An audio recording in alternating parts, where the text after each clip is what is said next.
Good morning. I've told my wife many times I would never come up to this podium and speak in front of the church, yet here I am today. A reminder our plans rarely line up with what God has in store for us. As many may know, Kim and I are planning a mission trip to Belize this fall. But before I get into that, I would like to give a quick testimony of my own walk in faith and why I have decided to look into the mission field. Thanks to my wonderful parents, I have been a Christian all my life.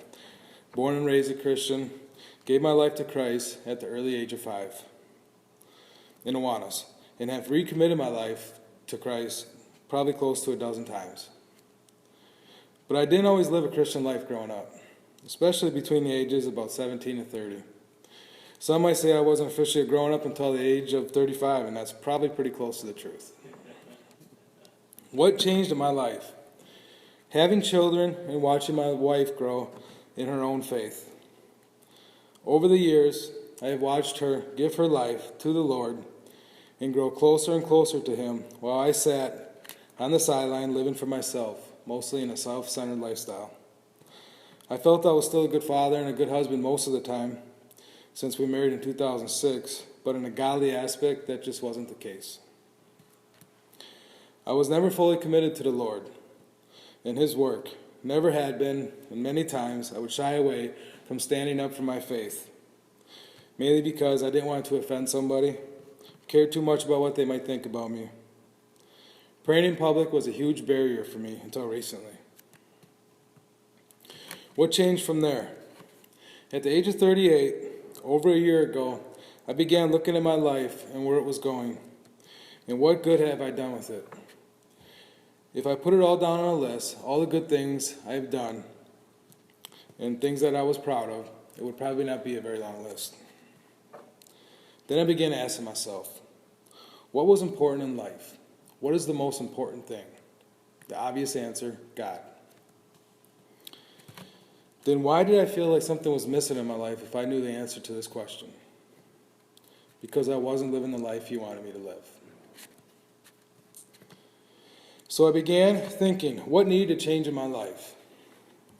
The ultimate goal was to fully commit my life to Him, but I needed to make some changes in my life before that could happen. And yet, a part of me didn't want to make those changes. Well, over the last year, I manned up and I made those changes. I got to the point around the end of last year where I felt like I was finally able to fully commit my life to God. And the next question was, where do you want me, Lord? Where do you want me doing your work? There was a sermon one day earlier this year that spoke of spiritual gifts. God gives us all abilities. It is our responsibility to use them to glorify Him. The question of the day, what was my ability? Yes, I'm good with computers and technology, but can I serve God with those skills? Little did I know, I would most definitely be able to put those skills to work for the Lord. While researching technology and God's work, I came across technology needs in the mission field, and it hit me. This is my calling. This is what the Lord wants me to do. He wants me to, He wants me to serve Him by helping others with technology.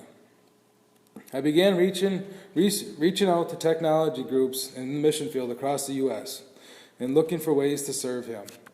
I've made several contacts for future work and short-term missions to get involved with regarding technology, including an information tech mission company in Texas and a mission in Indiana who was looking for help a few weeks out of the year teaching locals computer basics who have no real way to learn and teach themselves. But what can I do now, I ask myself. I am ready to serve today. Earlier this year, we traveled with HCY to Appleton and seen the movie The Resurrection of Gavin Stone. It was a great movie. When I saw the scene where the church had a mechanic shop set up, and they fixed the car for a member in the church who was in need, the idea hit me. I can do the same thing with computers for our own church. And so the road to starting our computer ministry began. Finally, a way for me to serve God every week, doing something I am good at, an opportunity for me to help the people of this church, an opportunity for me to serve in God's house. But my interest in serving expanded beyond that. What else can I do? A sudden desire to go on a mission trip took upon me. I then started looking at our supported missionaries, and with Bill's advice, thought it would be a great idea to work with one of them and take a mission trip to help them in their own work. At first I was thinking small, just going myself. Then the thought of taking Kim crossed my mind, and I knew she would love to go on a mission trip and us serve together. And then another thought hit me. What is my most important mission?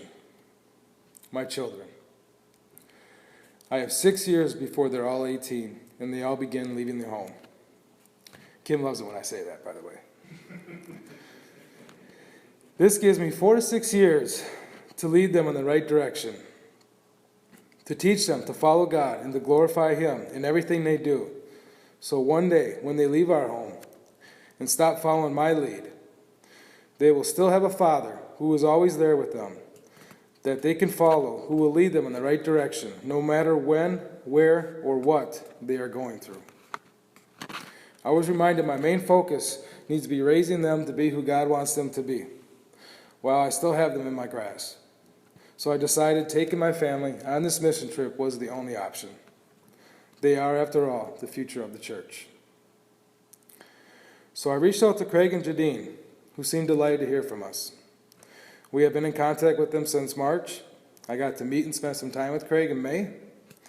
And then Jadine made a visit to our home just a few weeks ago, a few days before she stood right here and thanked our church for our continued support of their missions.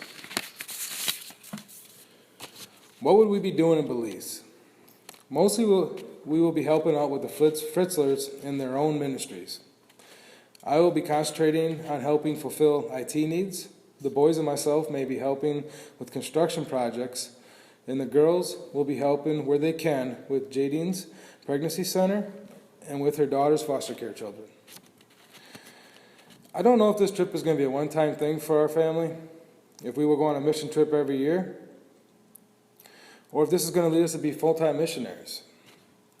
I just know the Lord has called me to get my family more involved in His work and to do it to honor Him. And taking them on this missionary trip is a stepping stone to getting us to where He wants us to be. I have met with the church board a few times over the last few months, discussing the plan and expenses for the trip. As you can imagine, it is not going to be cheap to send an entire family to Central America for 15 days on a missionary trip. So we are asking for aid from the body of the church to help fund this trip. You can designate any offerings to our trip by using an envelope in the pews and putting Keeper's Mission Trip on the envelope. It would be greatly appreciated. We'll be holding a few bake sales over the next few months, including one today after service to help raise money, and are planning a potluck lunch sometime close to the trip. We are leaving around November 7th and returning the day before Thanksgiving. We thank you all for any help you can provide to aid in sending our family to Belize to work with the Fritzlers for a few weeks this November. God bless.